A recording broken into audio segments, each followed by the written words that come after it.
Hello, everyone. My name is Daniel Poulter. I am your host of the Roots Report here on the Poulter's Talk Sports podcast. My hair is a mess. It's a Monday.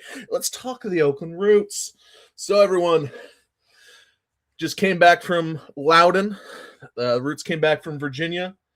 And you know what that means. The Roots got a point. Roots got a point. Roots got a point. Oh! Roots. Oakland Roots 2, Loudoun United FC 2, the return of Ryan Martin, Tommy McCabe, Florian Valot, and Keegan Tingey to the state of Virginia was completed over the weekend in a contest that I didn't really have a lot of expectations for. Let me explain. I thought coming into last week, you're playing against let me do some double checking real quick. Hold, ladies and gentlemen, hold. So I'm not lying to you all. You play Tulsa, FC Tulsa at home. You played Las Vegas Lights on the Wednesday. On Saturday, you play in the Prinks Tires Cup against Monterey Bay, and then you had Loudoun. In that 4-game stretch, I knew there would be a stinker, and I knew there would be some trap games. God, my hair is having a... We're just flying, dude. And I predicted the Monterey Bay game would be that stinker, and if you had beaten Monterey Bay, I had thought Loudoun would be the stinker. Mainly because, historically, the Oakland Roots have struggled when they go across country. It is not a fun flight. It is not fun going from the beautiful Bay Area, casual 70 degrees in Alameda at all times that they're used to then going into 50% humidity Virginia in April/May. Awful. Absolutely awful. It's a completely different environment. It's the same thing playing in Phoenix. You're not used to it. They have technically a little bit of an advantage, especially with the road game nature. That's not even counting about kind of the bad taste that was in the Roots' mouth against Monterey Bay that they kind of didn't figure out. There's a lot of weird stuff going on with that game, which we'll get into a little bit because I didn't make an episode on that penalty kick loss. But I want to mainly focus on this Loudoun game, the USL games that matter. As much as the Prinks Tires Cup is a nice little thing to win, the Roots were not a favorite. They were probably second favorite behind Sacramento to get out of their group, though there was a lot of talk online about Roots maybe being the favorite for that group. And I think if they had gone all out, that's definitely the possibility. But if you're losing points to Monterey Bay at any point in the season, you have failed miserably because Monterey Bay fired their coach after defeating you. Let that sink in. They let go of their head coach and hired the Earthquakes 2 head director to be the Monterey Bay head coach after defeating you. That's a bad look. That's a bad look no matter which way you take it. But that was a rough stretch of 4 games in a short amount of time over, I believe, 3 weekends, 4 games in 3 weekends. Is that right? Yes, that is correct. In 14 days, 15 days.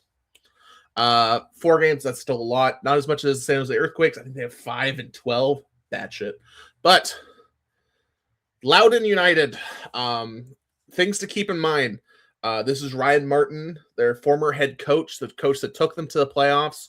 He took their 3 best players outside of Abubakar, their former striker, who I don't even think he's on the team this year. Let me see if I could double check.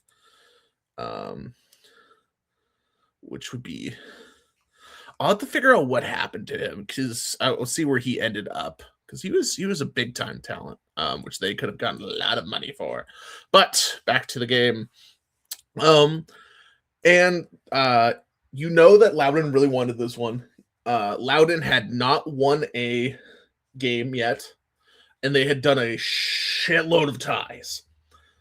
You could see this one being a tie. This one had all of the energy of a humid, sloggy. They also play on some of the worst turf that's been ever seen. So you have the pristine Oakland Coliseum grass.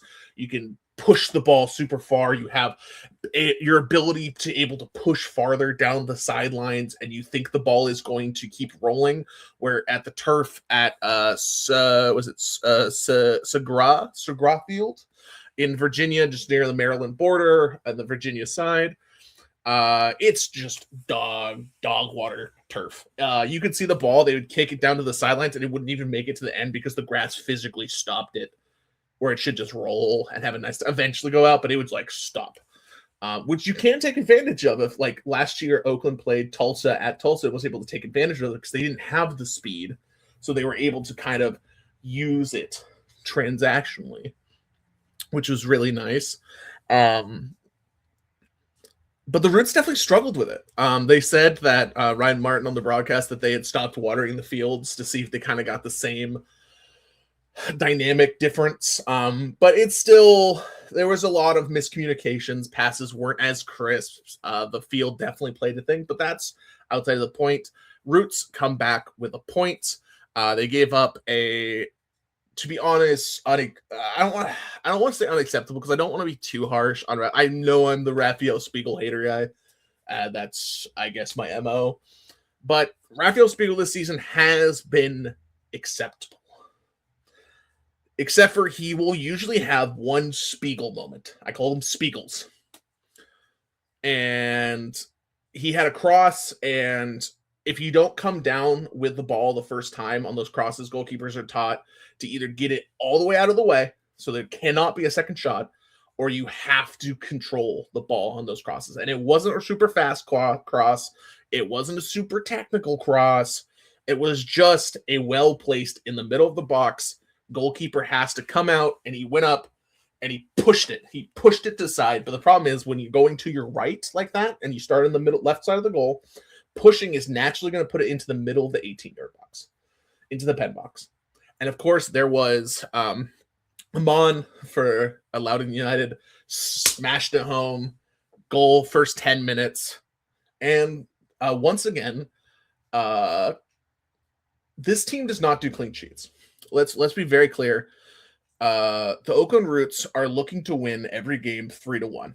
I think is how they want to win. They think they have a good enough offense, which we'll see. There's a lot. This offense, in theory, I like a lot. I'm not sure if I'm completely sold on it yet, but we'll see. And that may be a hot take. That could be a hot take because they have been scoring goals. But this is the 8th straight game since the first game of the season against Monterey Bay that the Oakland Roots have given up a goal. They have not had a clean sheet in any of the last 8 games. That's really rough, especially when Raphael Spiegel has been better this season, but he has not been.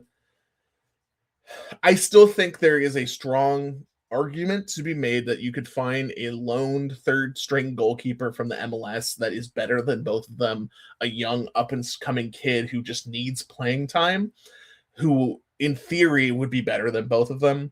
I think they'll rock with Spiegel for a while. I think they see him as a strength. I also think he is incredibly cheap when it comes to the front office wise. So it's a hard to argue off of if you're there besides these Spiegel moments. And the problem is a Spiegel moment is how you lose in the playoffs at home at Oakland Coliseum.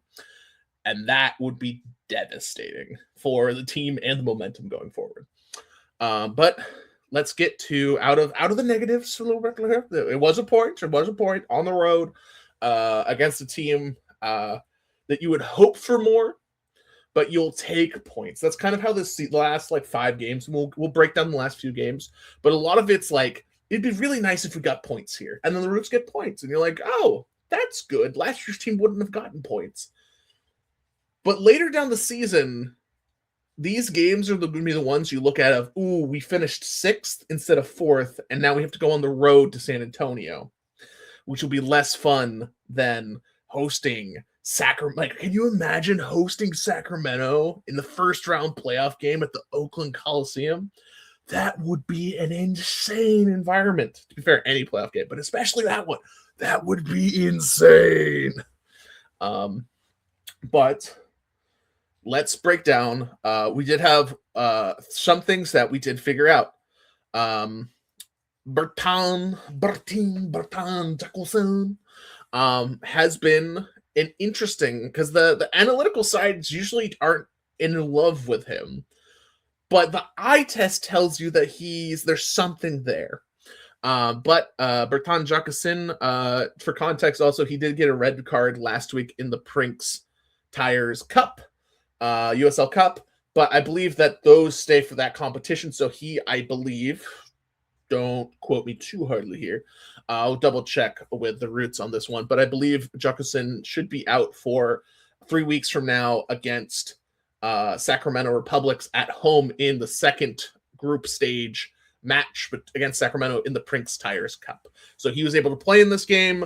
The same reason why Hackshaw was, even though he had the red card, was able to play against Monterey Bay.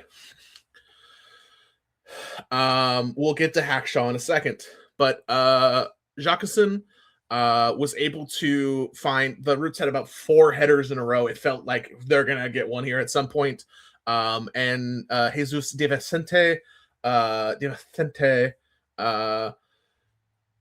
looks like he's taken full control of all corners, at least from the right-hand side, which was what his specialty was in college. He was an offensive left wing back for Virginia, another kid coming back to Virginia, and he definitely thrived. I think the left back spot is his. I know he could be used as the versatility piece because he can play anywhere on the line. They would rather him be at the wing backs because you can kind of hide him a little bit better because he is a small, offensive-oriented defenseman. But they really liked what they saw from Julian Bravo with Wolfgang.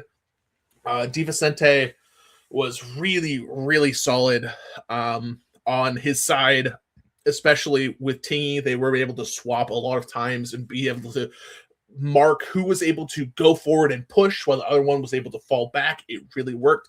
It makes sense why these two were projected as your starting left back and right back with Keegan Tingey and Jesus De Vicente.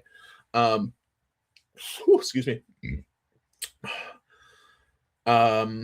This was another game where Neville Hackshaw started, to the dismay of many Oakland Roots fans, I know.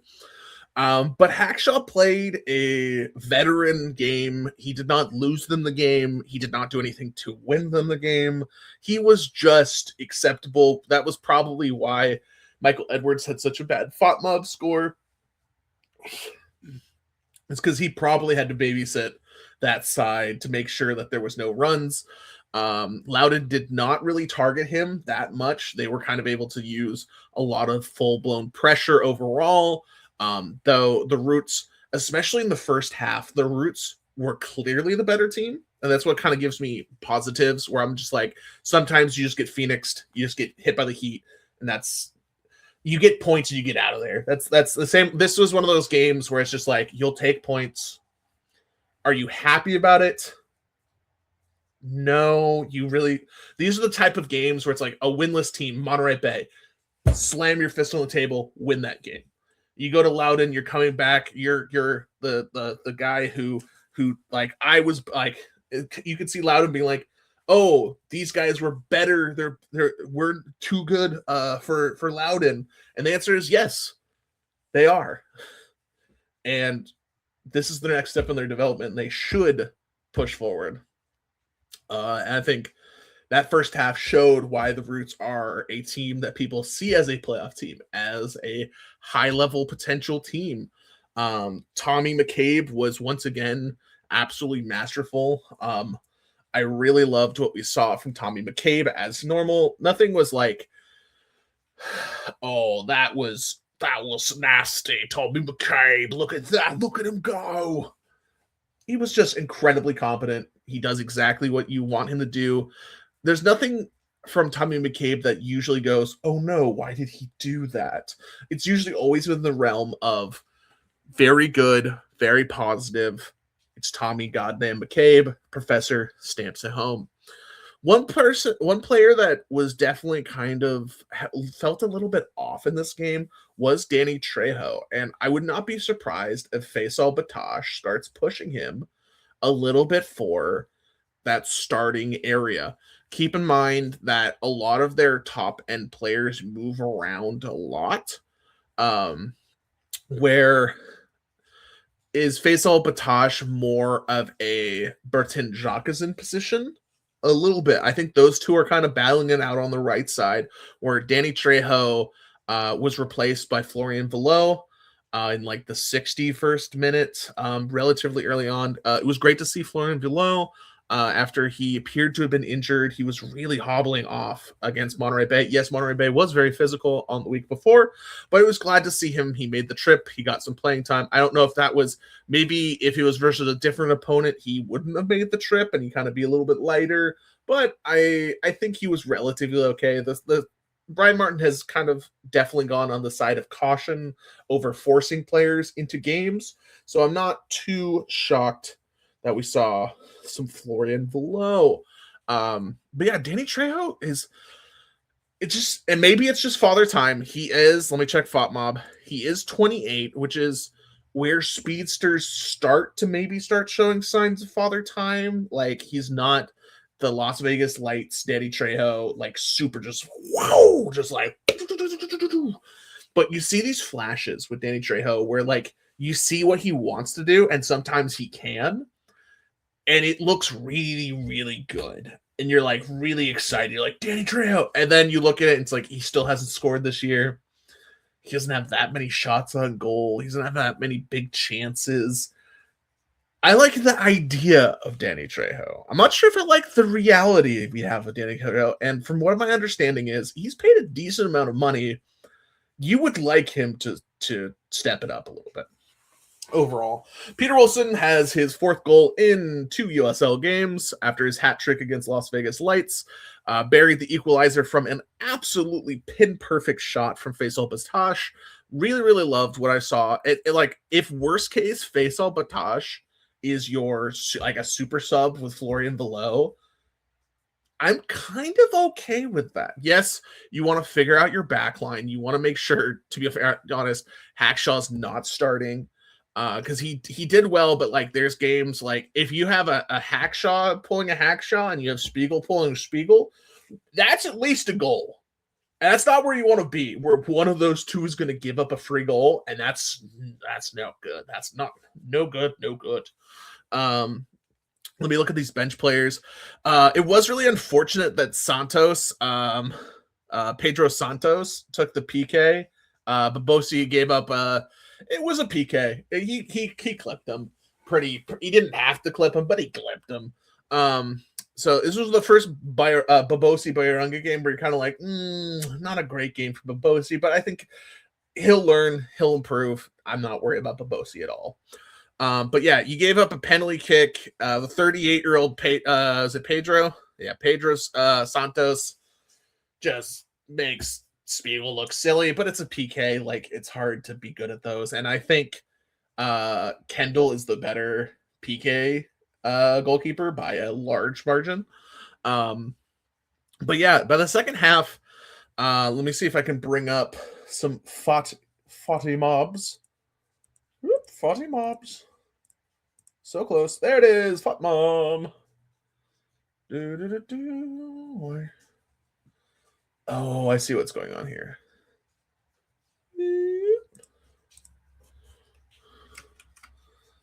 One second, everyone. I apologize. Hey, here we go. Ah! All right, Bot Mob. We're scrolling down. Not much from Tyler Gibson or Jackson Keel. They were kind of just there. Let's see where are the stats? Over here. This was the big ones. Oakland Roots, they both had 17 to 15 shots. Oakland Roots had a lot much more of the possession. Oakland Roots were the cleaner team. They committed less fouls. But the big thing was the offense just was not there on Saturday. They only had 3 shots on target, which a lot of them came in the same 2-minute sequence when they scored the first goal from Jacquesin. And then they just really had nothing else until Peter Wilson's equalizer in the 92nd minute, which is kind of worrying because, yes, Loudoun is a team. Let me see if I can bring up their table results for you. But Loudoun is currently sitting at this is them currently 0 wins. They're one of only 3 teams in the league that have not secured a win, alongside Sporting Jacks, an expansion team, and Monterey Bay, the team you lost in PKs in the Cup game the other week. So between 15 games between Loudoun and Monterey Bay, neither team has got a win. One of those had to be a win in my mind. Like, if you think you are a true playoff team, those should have been a win, because we'll get to their schedule coming up, and it's not pretty, everyone. It's not pretty. But Loudoun right now, all they do is draw. They lead the league in draws. They have 5 draws. They've only lost twice, which actually puts them up at the top half of the Eastern Conference. But the Oakland Roots are also a team. Like, the Oakland Roots have 3 draws, or 3 wins, 4 draws, and only 1 loss. They're not losing games, and that's very, very good. But they're also not winning game. And Tulsa won 2 games after losing to the Oakland Roots. Tulsa slapped off 2 straight wins. They're back right behind. Once you thought you had this buffer, hey, 8th or 7th place in the Western Conference is 1 point behind you. You better start getting these points, or we're going to start being like, oh, are you battling Las Vegas Lights for 8th place, or are you battling Sacramento Republic for 4th place? Very different teams of what happens there. Let me see here. Let's get a little bit to the future for the Oakland Roots. Dun, dun, dun, dun. The next few games.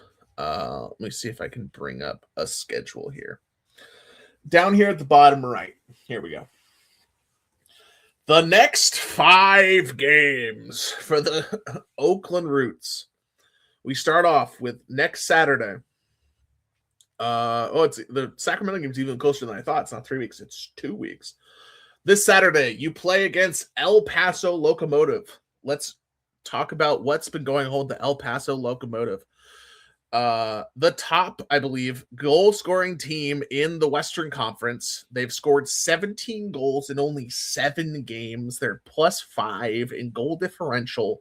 And if it wasn't for losing to first place San Antonio and then losing to defending champion FC Tulsa, El Paso Locomotive would be considered one of the top teams in the Western Conference. They have lost 2 straight, but they were sitting at 13 points for a while now. This team knows how to score goals, and they score it in bunches. Expect the winner of the game between the Oakland Roots and Tulsa to have at least 3 goals. You are going to have to score to beat. You can't be, oh no, we'll win a 1-0 game against Tulsa, or not Tulsa, versus El Paso. It's just not going to happen. El Paso is very good this year. They are definitely a playoff team, but they do have issues in goal. Like, and their defense can be exploited, which is one of those things where you look at Danny Trejo, you look at Peter Wilson, you look at a Wolfgang goddamn Supernova Prentice. There's 3 wolves inside me. This is where they shine. And this is where you kind of understand, hey, our back line is going to be in trouble. Is El Paso going to be smart enough to, if Hackshaw starts, to aggressively target him? Yes. This is a massive game for you. Next, it's hitter after hitter here. Next game, you host Sacramento Republic FC in the second game of the USL Cup Group 1. Sacramento absolutely blasted Spokane Velocity, I believe. Gaki's team. Shout out Gaki. This determines if every single cup game from here on out is a joke or not. Because you have to win in regulation. That's how the Prince Cups works. Because if after 90 minutes, like with Monterey Bay, you go straight to PKs, and one of you will get 2 points, and one of you will get 1 point. Currently, the Oakland Roots are sitting in second to last place in the group with 1 point. And Sacramento currently stands alone at first place with 3 points. You have to defeat them in regulation, or the rest you are already, it's not mathematically eliminated, but you are eliminated if you do not win in regulation against Sacramento Republic. You have to go all out for this game. It's a huge game. And the hits keep coming. As second placed Orange County, you travel down south to play them in a what is it? Not Memorial Day, for Labor Day? No. Whatever the national holiday is. But you play Orange County, another monster game that, like, you would love to get points. You'd love to show that, hey, that other game was kind of a fluke. Because if you look, the thing with Orange County is Orange County doesn't score goals.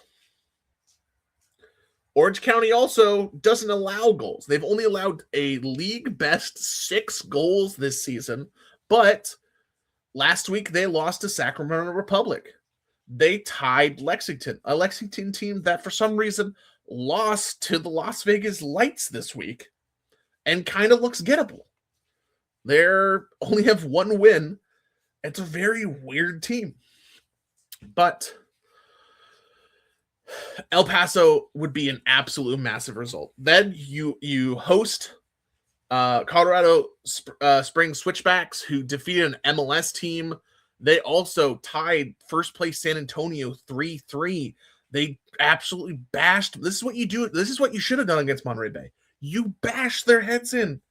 They fired their head coach after beating you, which means there was nothing they could have done to save his job, but you could have sent him out that night. Overall, I'm bullish about what the Oakland Roots can do, but I'm also definitely worried. Well, this is strange. But hey, if you look at this, 1.6 points per game average is best in coaching history, I believe, for the Roots, outside of Delgado in the end of 2022.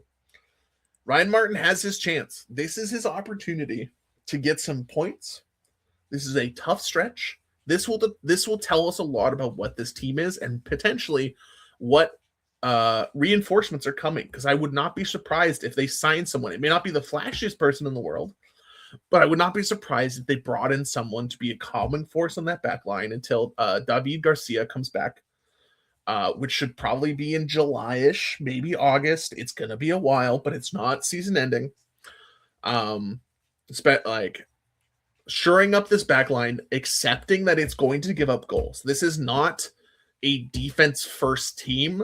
This is definitely the type of team, which is like, it's similar to what Loudoun was last year. Loudoun was, I think, the top goal-scoring team for a lot of last year, especially when it comes to they would give up a goal, but they would win 3-1. You would win 4-2. You would win 3-2, which is probably not best for the playoffs, but we'll deal with that when it comes. We're not going to count our chickens before they hatch. This team has a lot of potential. I guess the last thing I wanted to say is I really hope the fans pack the Coliseum. The last 2 home games, especially after the best start in team history, and let me preface this: the Las Vegas game I do not count because it was on a Wednesday after it was raining at a weird time. Yeah, no one's showing up to that game. But when you have your lowest amount at both the Tulsa game and the Las Vegas game were lower than any point last season when it came to attendance,